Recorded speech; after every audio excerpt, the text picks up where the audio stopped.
Okay, today I'm going to show you how to make 3D snowflakes. You can do this with your family, or you can do it in school if you're a teacher. So this is what you will need.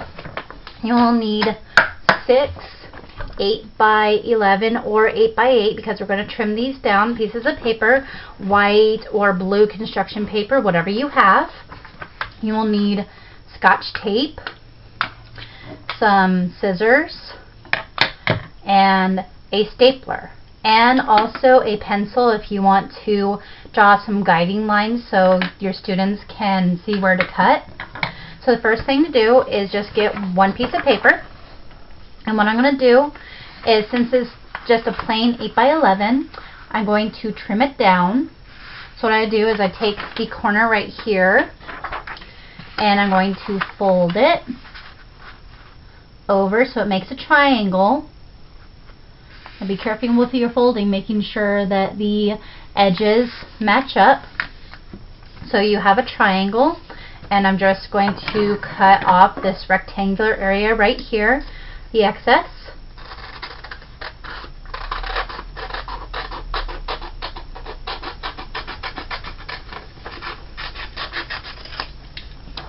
So the excess you can use for smaller snowflakes, but we're going to save that for later. So now I have a triangle shape, or if you open it, it's a square. So what you're going to do is you're going to leave it just as a triangle, and you're going to draw your lines. Now what I would do is I would measure this first. However, I don't have my ruler, so I'm just going to use my finger. I'm going to go to my first knuckle right here and draw a line. Draw another line, another. So you're going to have 3 lines on each side. What I'm going to do is I'm going to start from the crease and go most of the way up the triangle, but stop right at the top because you don't want to cut all the way through. I'm going to draw my 3 lines. Then you're going to turn it and do it on the other side. Now these lines aren't going to meet because you do not want to cut all the way through, and I'll show you why in a minute. This is much easier if you have a ruler. Teachers, if you're in 2nd or 3rd grade, this is a wonderful way to help your students start learning how to use measurements. So here's my triangle. I have my 3 lines on each side, so we're just going to go ahead and cut those. Make sure you're cutting both sides, so all the way through. You just follow your guidelines.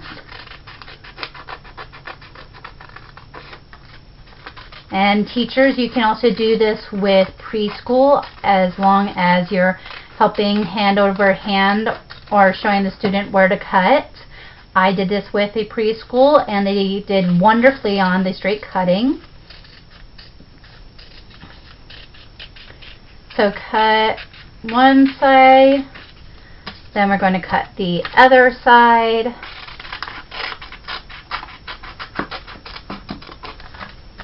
Just make sure you do not cut all the way through. Stop when the lines stop. You don't want to cut all the way through so the lines meet.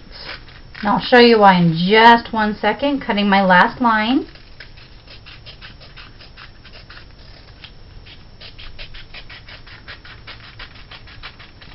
There we go. So it's all cut.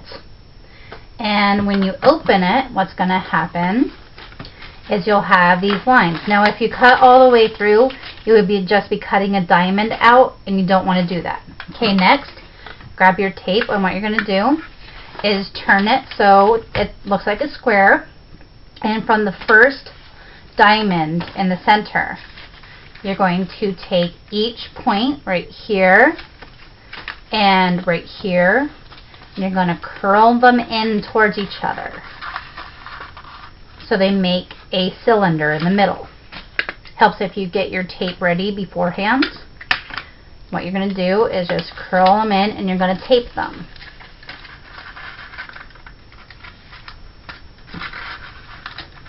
So you have a cylinder in the center.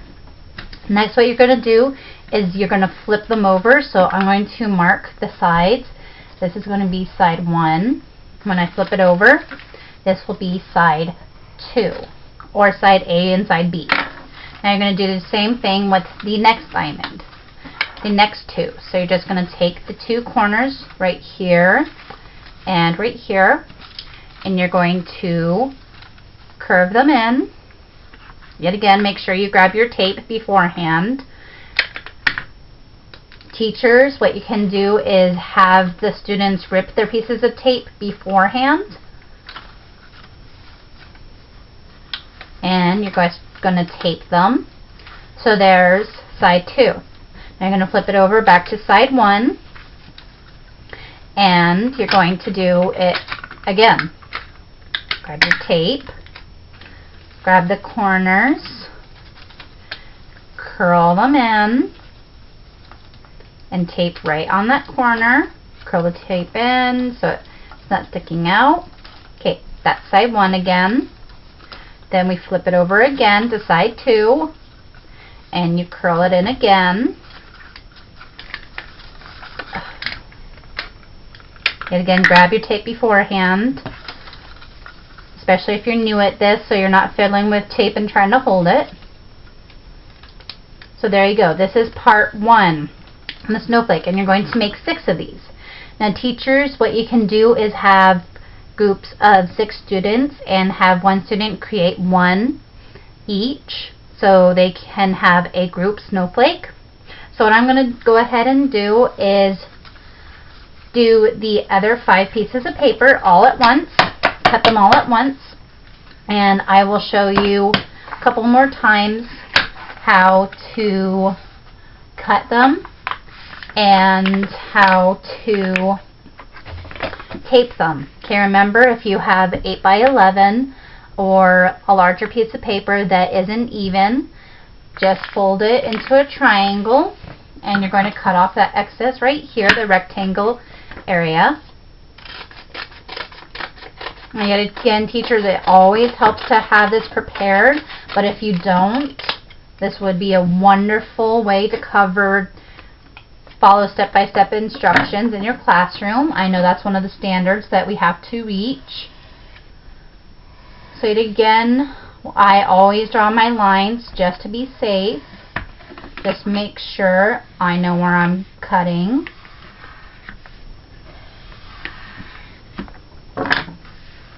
So then, yet again, go ahead and cut those. I'm cutting 5 pieces of paper at once just to make it easier on myself and you that are watching this right now. I'm sure you don't want to sit here and watch me cut 5 individual pieces of paper. So we're just going to keep cutting. There's one side. Do the other side.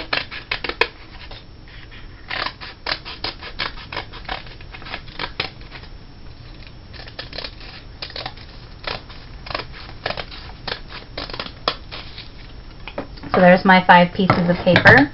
And I'm going to show you 2 more times how to curl these in. Then we'll move on to the next step. So here's my paper. We have side A and side B, or side 1 and side 2, whichever you want to call it. So I'll just mark this side A and side B. So we're going to start on side A. Remember, always grab your tape first, so you're not fiddling with the tape while you're trying to curl the pieces in. Corner to corner, just curl them in, make a nice cylinder shape.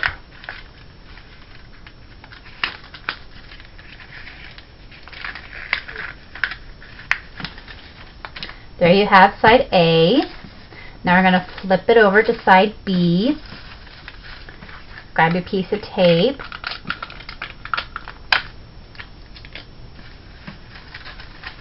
Curl it in. Tape it right at the tip. So there's side B. Flip it over again to side A.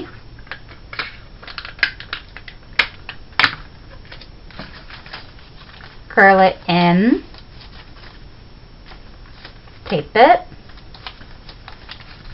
Then flip it over again to side B. Curl them in. Always grab your tape, I keep forgetting. Grab your tape, then curl it in. tape those two corners together. And there you have it. There's another one.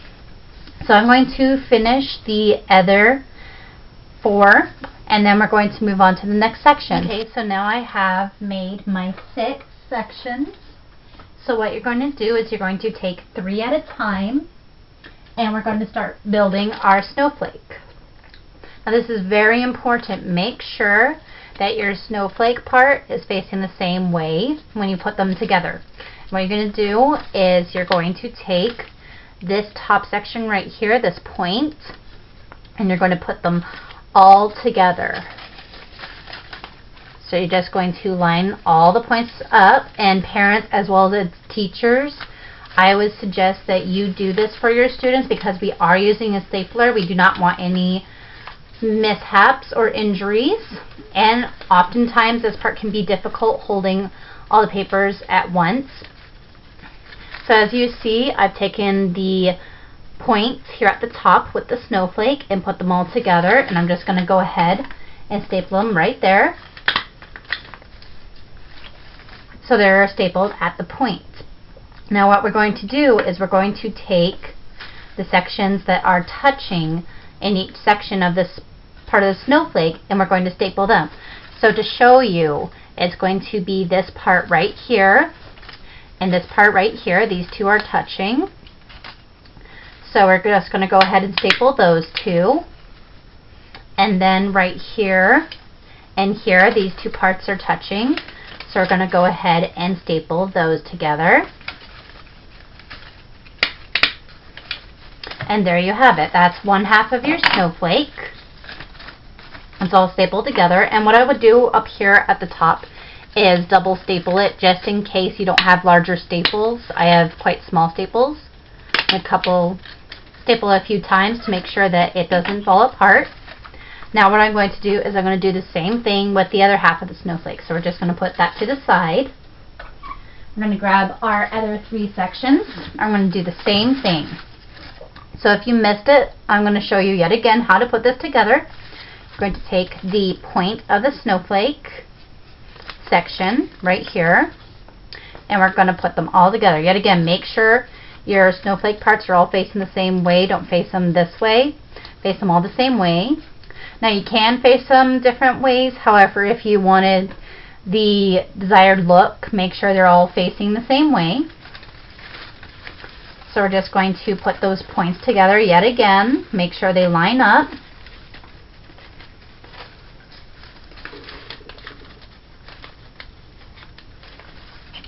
Go ahead and staple yet again at the top.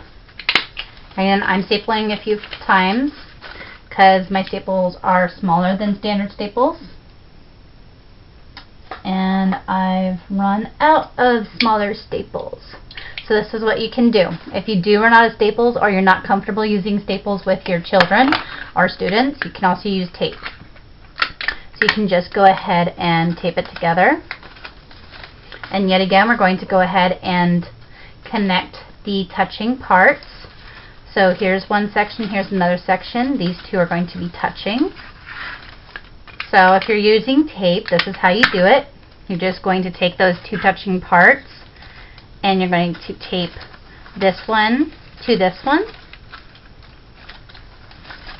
And I'm going to go ahead and staple both sides of this. Yet again, I ran out of staples, but this is a very good opportunity to show you that you can use tape to connect them just as well as you can use staples. I do suggest using tape in the lower grades so students don't accidentally get injured or have a mishap with a stapler. Yet again, these two sides are going to touch, so we're going to go ahead and connect those two.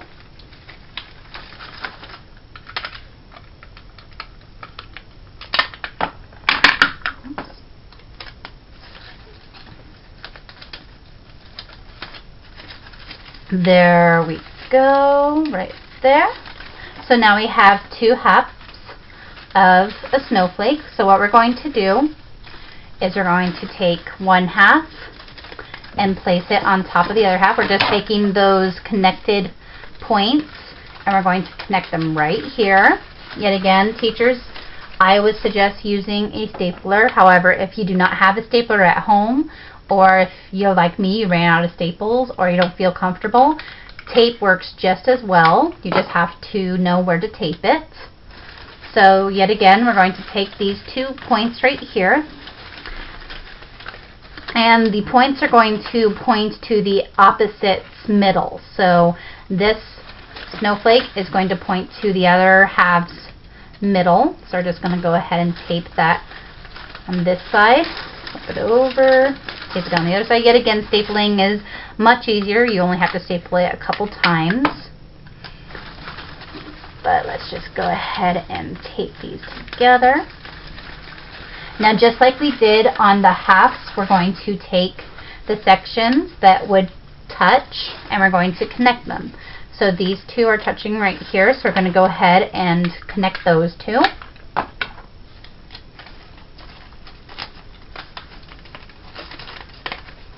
Let's go ahead and connect there, and then go ahead and connect the other side, which is right here. Go ahead and connect right there, and it's done. And now you have a 3D snowflake.